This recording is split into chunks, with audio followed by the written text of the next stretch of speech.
पर्वों पर परिधानों का विशेष महत्व होता है। अलग अलग पर्वों के मुताबिक परिधानों में भी बदलाव देखने को मिलता है। अगर पर्व राष्ट्रीय हो तो आबो हवा में देशभक्ति और तिरंगा का रंग घुल जाता है।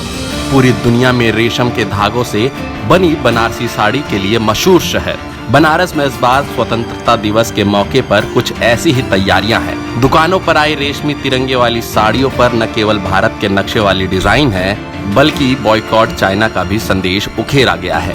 कैसी है ये खास बुनकरों द्वारा तैयार साड़ी, देखिए हमारी इस रिपोर्ट में। इस बार 74वें स्वतंत्रता दिवस पर महिलाएं खास तैयारियों में जुटी हैं, क्योंकि उन्हें बाजार में रेशमी तिरंगे धागों वाली बनारसी साड़ी मिल रही है। इस पर न केवल भारत का नक्शा बल्कि जय हिंद जय भारत भी लिखा है। बॉयकॉट चाइना लिखी साड़ी भी रेशमी तिरंगे धागों से बुनी हुई है।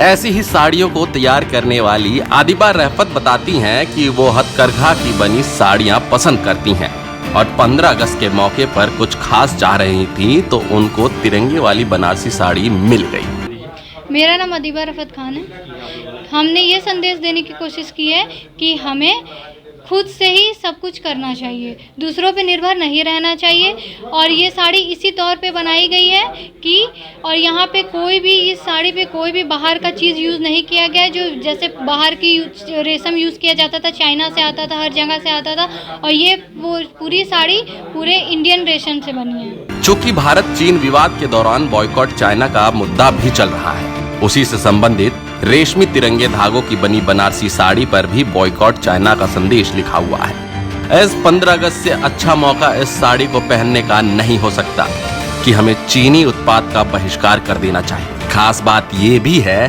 कि इस साड़ी में चाइना रेशम का इस्तेमाल न होकर भारतीय रेशम ही लगाया गया है। ये साड़ी हमारी बनारस की जो साड़ियाँ हैं पारंपरिक डिज़ाइनों, पारंपरिक जो बूटा बूटी और इसके लिए फेमस है। तो हमने पहले शुरुआत किया था वर्ल्ड कप के रैंक से। उस समय हमने वर्ल्ड कप साड़ी बनाई थी, समसामयिक चीज़ों से जोड़ना।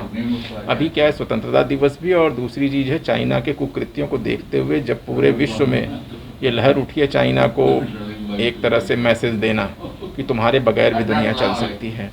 क्योंकि ग्लोबलाइजेशन के दौर में हर आदमी शिथिल हो गया था कि अगर वहाँ पे मिल रहा है तो वहाँ से लेके अपनी चीज़ें बना फिनिश गुड तैयार करके बेच दें, बेच करके पैसा कमा ले, बात ख़त्म।